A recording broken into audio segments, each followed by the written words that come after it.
What kind of injustice do we often find in this world? How was Jesus betrayed and falsely accused? Let's look at John 18. When Judas betrayed Jesus, who went looking for him? After Jesus had said all this, he went with his disciples across the Kidron Valley to a place where there was a garden, which he and his disciples entered. Now Judas, who betrayed him, also knew the place, because Jesus often met there with his disciples. So Judas took a detachment of soldiers and some officers from the high priests and the Pharisees, and went there with lanterns, torches, and weapons. The Common English Bible and International Standard Version correctly translate verses 5, 6, and 8 as I am, a name of God. The word He has been added by translators and italicized in several versions of the Bible to indicate that it's not in the original Greek. Is hearing the name I am perhaps why the officers backed away and fell to the ground? Jesus, therefore, knowing all things that should come upon him, went forth and said to them, Whom are you seeking? They answered him, Jesus of Nazareth. Jesus said to them, I am. And Judas also, which betrayed him, stood with them.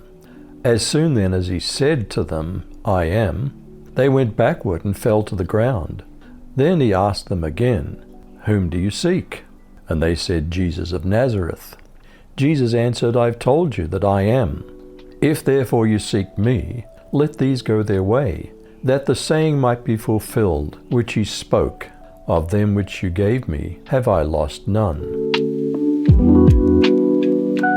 Always the impetuous one, what did Peter do, and what did Jesus tell him? Simon Peter then, having a sword, drew it and struck the high priest's slave, and cut off his right ear. And the slave's name was Malchus.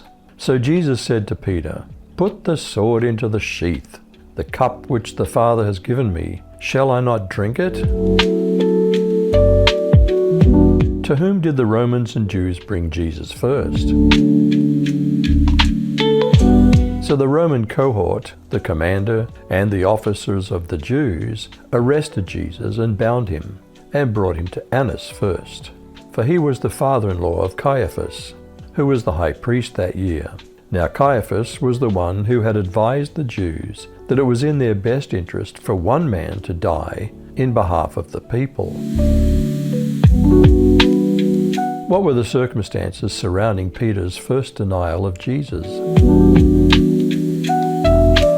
Simon Peter and another disciple were following Jesus, because this disciple was known to the high priest. He went with Jesus into the high priest's courtyard, but Peter had to wait outside at the door.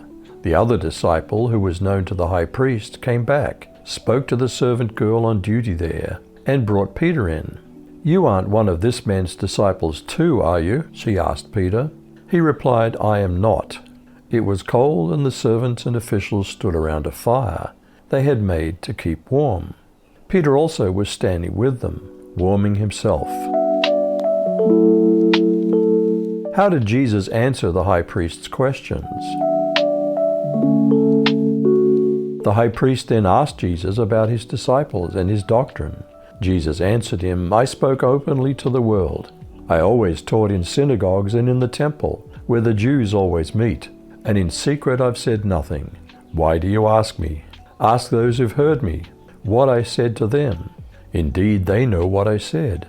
And when he'd said these things, one of the officers who stood by struck Jesus with the palm of his hand, saying, Do you answer the high priest like that? Jesus answered him, If I've spoken evil, bear witness of the evil. But if well, why do you strike me? Then Annas sent him bound to Caiaphas the high priest.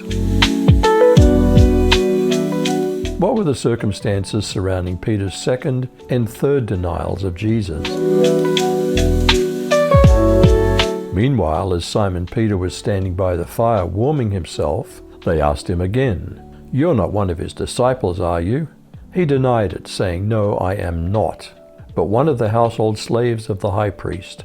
a relative of the man whose ear Peter had cut off, asked, "Didn't I see you out there in the olive grove with Jesus?" Again Peter denied it, and immediately a rooster crowed.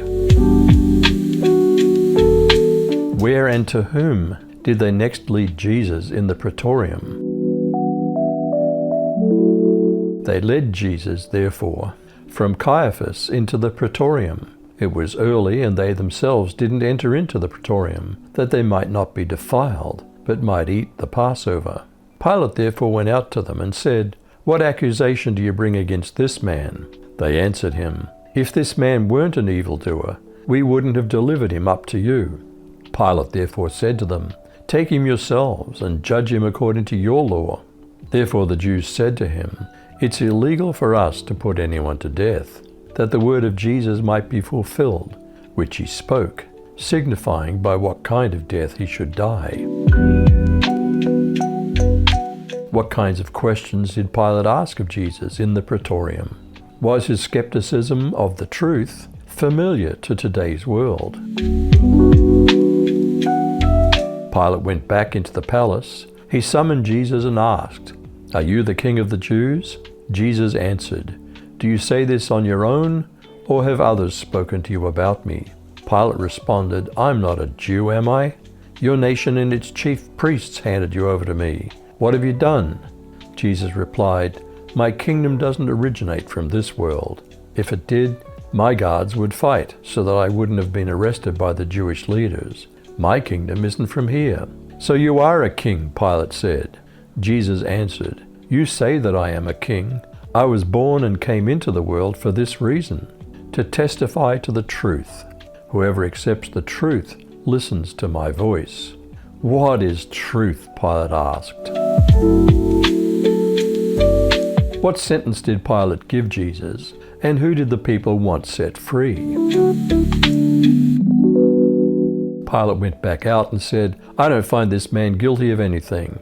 And since I usually set a prisoner free for you at Passover, would you like for me to set free the King of the Jews?" They shouted, "No, not him. We want Barabbas." Now Barabbas was a terrorist. What kind of justice do we often find in this world? How was Jesus betrayed and falsely accused? You decide.